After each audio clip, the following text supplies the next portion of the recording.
thing that we have to face up to is, are we going to have liberty in this country? And you cannot have liberty when you have a central bank that prints money and the government spending money and think that you can get prosperity. Well, government loves crises like the Zika crises because it's such a huge opportunity for financial boondoggles to get more control over people. You know, we used to hang posters in the old office of all the latest scares. It was the avian virus and this and that. It was just a big joke. We papered the wall with them. No, of course it's absolutely true. And remember Alar, which did the Alar scare. Oh, Alar on the apples is going to be very dangerous, maybe kill you and so forth. It was all a lie. It did a lot of damage to the Apple industry, and it was just another one of these government scams. So you always have to be so careful.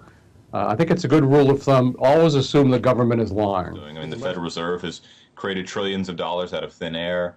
You know, its behaviors affect hundreds of millions of account holders, not just 2 million people like at Wells Fargo. So Wells Fargo, as bad as it is, and as deserving as you know, Wells Fargo is of punishment, and certainly its employees who engage in this fraudulent behavior, the Federal Reserve is far more responsible and far more in need of punishment than Wells Fargo is. Yes, and one thing that we shout out from the hilltops is that if people want protection and regulation, there is no tougher, harsher regulator out there than the free market. It plays no favorites. Humans play favorites. This world that you've described, that the movie Snowden describes, is becoming, for people of a certain generation, normal, and for many younger people, it is normal. There is no other world they've grown up in. They don't know anything different. They don't have to be cowed into submission. They don't have to be convinced that this surveillance is benign. They have literally grown up with it. But the assimilation has to be based not on force and conditions that are artificially created by the government. It can't be, you know, in a welfare state where we promise, you know, benefits for people to come. We can't contribute to bad philosophies and bad conditions by interjecting ourselves into foreign lands in the Middle East, creating wars that create these immigrants. And we can defend our country, set examples for other people, much better than saying we are an exceptional nation, we know what is best, we have a moral responsibility because nobody else will take care of the bad guys, and therefore we have to be the boss. I think that's wrong. I think it's morally wrong. I think it's constitutionally wrong, and I think it's a total failure. I was pleased to see a certain senator from Kentucky out front against some of Obama's, that was Freudian slip, some of President Trump's floating people like John Bolton and your old friend Rudy Giuliani as Secretary of State. I'm glad to see that in the upcoming lame duck session, we have people like Thomas Massie have been outspoken against, and this is something that's a priority for Campaign for Liberty in the next month, is fighting this attempt to tax our online commerce.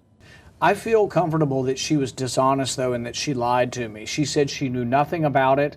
The Secretary of State after her, Kerry, when we had discussions with him, and I can't tell you what the discussions were, but he was very aware of everything the CIA was doing in Syria. There's no way the Secretary of State was not briefed on what the CIA annex was doing. She said she had no knowledge. That has to be a lie, that she had no knowledge of what the CIA was doing in Libya. Plus, she's got the ambassador over there. She had to have directed him. Why was he there? What was he doing in this war-torn area? Maybe that was her last lie that she'll ever tell. You know, who knows? I typically only get 5 to 7 phone calls a day out of 750,000 constituents. So on the Syrian issue in 2013, I started getting 100 phone calls a day for like 7 or 10 days in a row. And this was, you remember, President Obama said, oh, Assad's crossed the red line, and we need to go to war. We need to go to war now. But the reality is the phone calls started coming in. And when you get 700 phone calls against going to war and 1 for going to war, it's pretty clear you better start listening to your constituents. Can you imagine how wonderful the world would be if most people took the oath and followed it and said, look, I will never initiate force to get what I want, and I'll never use the government to do it. Of course, that's idealistic, but it certainly is a better ideal than what the world is run by today, and certainly what runs this country. I think political correctness, I believe the American people are waking up to that, because it is so atrocious on what they do. And this cultural Marxism is just horrible, that people are starting to wake up to that.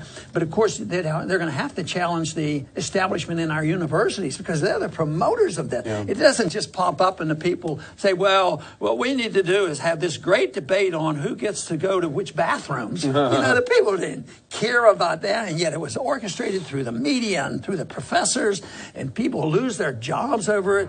Well, I think one of the best choices the Institute made in its founding was to allow other websites and other organizations to reprint any of the original articles published on the Ron Paul Institute website.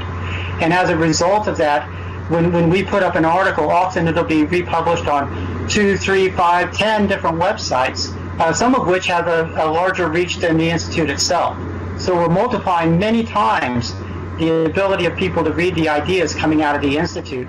And I'm glad that the Federal Reserve comes up, because we have made that a point, and people are realizing that the Federal Reserve is an important issue. And we work very hard, and Daniel works very hard on the Institute for Peace and Prosperity to make foreign policy an important issue. And when it's looked at by the general public, believe me, we can win those votes, because how can anybody vote against peace and prosperity? That is our goal, and we'll continue to fight for it.